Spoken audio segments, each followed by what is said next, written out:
बर्तन मांजने में लगाया। उसके बाद बोले अरे भाई ब्राह्मण बालक है, चलो रसोई में।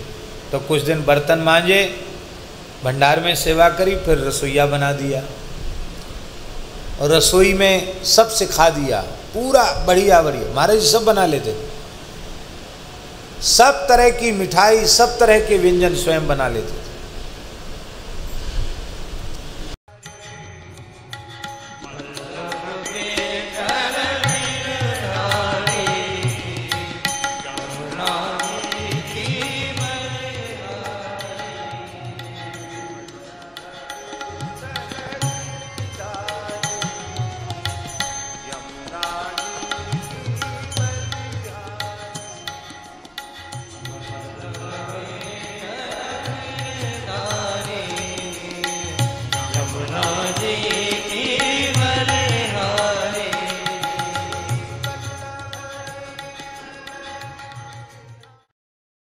और चौथा अग्नि से लाभ है भय की निवृत्ति। हाँ, जंगल में महात्मा लोग अब तो कोई ऐसे घूमते नहीं जैसे पुराने संत घूमते थे। हमारे पूज्य पहाड़ी बाबा महाराज, पूज्य गुरुदेव श्री पहाड़ी बाबा महाराज कहा करते थे, कैसे संत बनते थे पुराने समय में। महाराज जी अपनी बात बताते थे, कभी प्रसन्न होते तो बताते, बोले सबसे पहले आए, बड़े विलक्षण ढंग से घर छूटा और फिर आए तो सबसे पहले वृंदावन आए जब, तो टोपी कुंज गए। कहाँ गए? टोपी कुंज। टोपी कुंज के महाराज थे, महंत जी थे, परम पूज्य भक्तमाली श्री माधव दास जी महाराज, वो महंत थे वहाँ के टोपी कुंज के। पंडित श्री जगन्नाथ प्रसाद भक्तमाली जी ने उन्हीं से भक्तमाल का प्रसाद प्राप्त किया था। वृंदावन के सिद्ध पुरुष थे वो। तो महाराज जी कहते वहाँ गए सबसे पहले हम। वहाँ इसलिए गए कि मुरैना के क्षेत्र के, भिंड मुरैना ग्वालियर इस क्षेत्र के लोगों का टोपी कुंज में बहुत आना जाना था, तो सब परिचय थे, नाम सुनते थे, इसलिए सीधे टोपी कुंज गए। महीना भर वहाँ रहे और बाबा कथा कहते तो कथा भी सुनते, बड़ी श्रद्धा। तो एक दिन हमने चरण पकड़ लिए, बोले महाराज जी हमको दीक्षा दे दो, हमको साधु बना दो, हम सब कुछ छोड़ छाड़ के आए हैं। अरे बोले हम तुम्हारे घर परिवार को जानते हैं, ब्राह्मण बालक हो और इतने जल्दी हम तुमको नहीं बनाएंगे। तो महाराज जैसे बनाओगे हम तो रहेंगे आपके पास, आपको छोड़ के कहीं नहीं जाएंगे। तो बोले इतना सुनते एक क्षण मौन हो गए, वो नेत्र बंद करके बैठे रहे। फिर बोले हाँ ये बात तो पक्की है कि तुम लौट के अब संसार में जाने वाले नहीं हो, लेकिन मैं तुम्हारा गुरु नहीं हूँ। तुम्हारे गुरु खाकचौक में महाराज जी के गुरु जी का नाम लिया, परम पूज्य श्री लक्ष्मण दास जी महाराज, ब्रजवासी विप्र घर का उनका शरीर है और सिद्ध पुरुष हैं, वो तुम्हारे गुरु हैं। बोले तो इन्होंने कहा कि हम तो उनको जानते नहीं, हम तो आपको ही जानते हैं।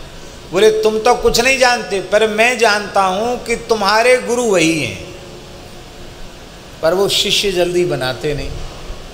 पर तुम सीधे खाक चौक चले जाओ और वो रख लेंगे अपने पास, हमारा नाम ले देना। आज का ज़माना हो तो भैया एक चेला फूट रहा है, अरे जल्दी मोड़ दो इसको, बाबा जी बना दो। उन्होंने कहा नहीं तुम्हारे गुरु तो खाक चौक में हैं। तो चले गए, वहाँ गए, महाराज जी के पास आए। परम पूज्य श्री लक्ष्मण दास जी महाराज, कैसा दिव्य स्वरूप था उनका, पूरे जीवन एक लंगोटी में रहे। देखो आप उधर प्रथम पहाड़ी बाबा के बाद जो छवि लगी है वहाँ ठाकुर जी के जगमोहन में, वो परम पूज्य दादा गुरु जी श्री स्वामी लक्ष्मण दास जी महाराज। ठंडी गर्मी वर्षा एक कौपीन में ही रहे वो, बड़ा विलक्षण जीवन था उनका और बहुत सुंदर थे। देखो अब कितने सुंदर हैं, कैसा सुगठित स्वरूप है उनका। समसम व्यक्तांगो स्निग्ध वर्ण प्रतापवान, अखंड विभूति धारण करते थे। गए महाराज जी के पास। कहाँ से आए बच्चा? बोले हम वहाँ के हैं, ऐसे ऐसे टोपी कुंज से आए हैं, महाराज जी ने भेजा है। और बात बताई कि उन्होंने कहा कि हमारे गुरु आप ही हैं महाराज। तो हंसने लगे, बोले हाँ उन्होंने कह दिया तब तो हम हैं, लेकिन हम इतनी जल्दी चेला नहीं बनाते हैं, रहो यहाँ कुछ दिन, अभी नई अवस्था के बालक हो, रहो कुछ दिन यहीं। रहने लगे, कोई संस्कार नहीं, कुछ नहीं। बोले गैया की सेवा करो, तो गौ सेवा में लगा दिया सबसे पहले। बहुत दिनों तक गोबर डालना, सानी बनाना, गैया की सेवा करना, धार काढ़ना, यही काम। और गैया चराने जाना, और गैया चरा के लौटते समय कंडा लकड़ी बीन के लाना। 2-3 वर्ष तक गौ सेवा किया। और फिर एक दिन बोले वाह बहुत अच्छा, गौ सेवा से आत्मा शुद्ध हो जाती है, अब तुमको हम भेष दे देते हैं। तो फिर बाबा जी बनाया। जनेऊ तो महाराज जी का घर पे ही हो गया था, यज्ञोपवीत संस्कार। ये देखो भैया जी, संतों की पद्धति है। उच्च कुल के बालक अहंकार लेकर आते हैं अपनी जाति का, तो उनको सबसे पहले छोटा काम, गैया का गोबर उठाओ, झाड़ू लगाओ, नाली साफ, ये इसमें लगा दिया जाता है, जिसमें उनका अहंकार विगलित हो।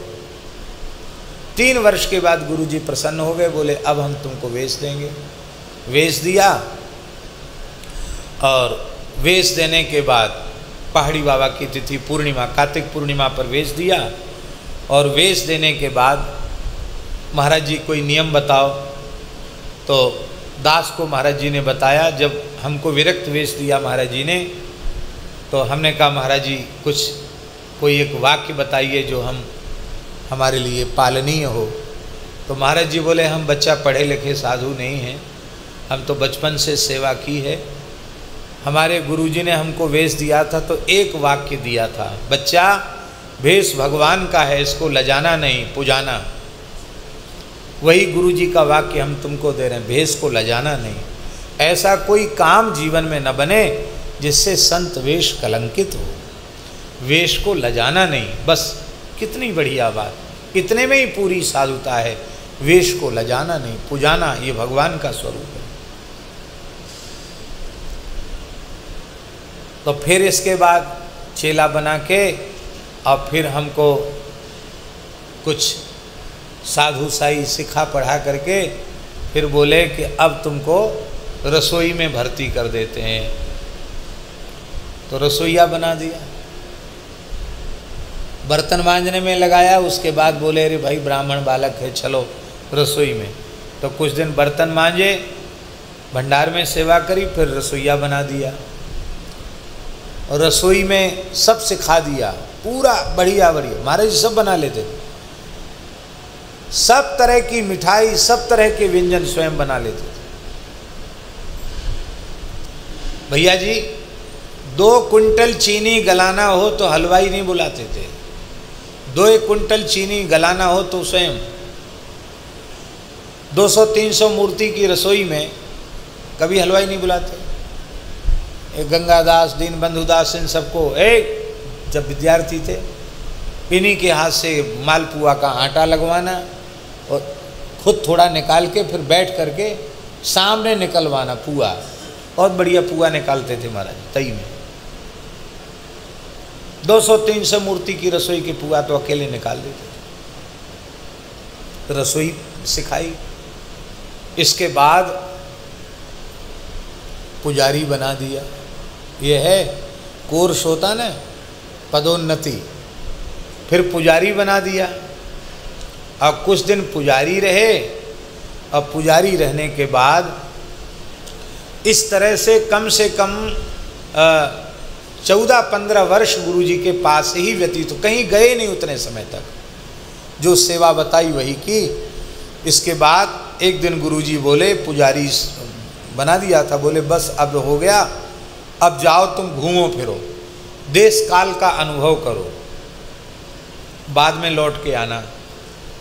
तो ठीक है, तो नियम दिया कि तुमको जूता छाता चप्पल खड़ाऊँ कुछ नहीं पहनना, हमारे पहनते भी नहीं थे, नंगे पैर चलना है, पैसे का स्पर्श करना नहीं है, किसी तीर्थ में भी 3 रात्रि से अधिक रुकना नहीं है, कभी संकट काल में किसी गृहस्थ के द्वार पर रुकना पड़े या गांव में रुकना पड़े तो 1 रात से अधिक नहीं रुकना है, और भिक्षा मांगकर खानी है, धूना का 1 टिक्कड़ अपने हाथ से बनाया हुआ पाना है। ये नियम दे करके विदा कर दिया। और महाराज जी 21 वर्ष घूमे। कितने वर्ष घूमे? कितने साल घूमे? 21 वर्ष घूमे। अफगानिस्तान तक पैदल गए, बर्मा तिब्बत तक पैदल गए, मानसरोवर तक पैदल गए, और इधर पूरा भारतवर्ष, उसमें देश का विभाजन ही नहीं था, तो कराची, बांग्लादेश, ढाका, सब जगह गए, पैदल पैदल सब जगह गए। और सब जगह की विचित्र विचित्र घटनाएं, विचित्र विचित्र अनुभव सुनाते थे। इसके बाद घूम के आए तो फिर महाराज जी ने अपनी सेवा में रखा। इसका मतलब है इतनी तपस्या करने के बाद तब गुरु जी की साक्षात सेवा का सौभाग्य मिलता है। बाद में तो पर महाराज जी रही लगभग कम से कम हम लोग अनुमान लगाते हैं 125 वर्ष की आयु तक वे अपने शरीर में विराजमान रहे। पहाड़ी बाबा महाराज।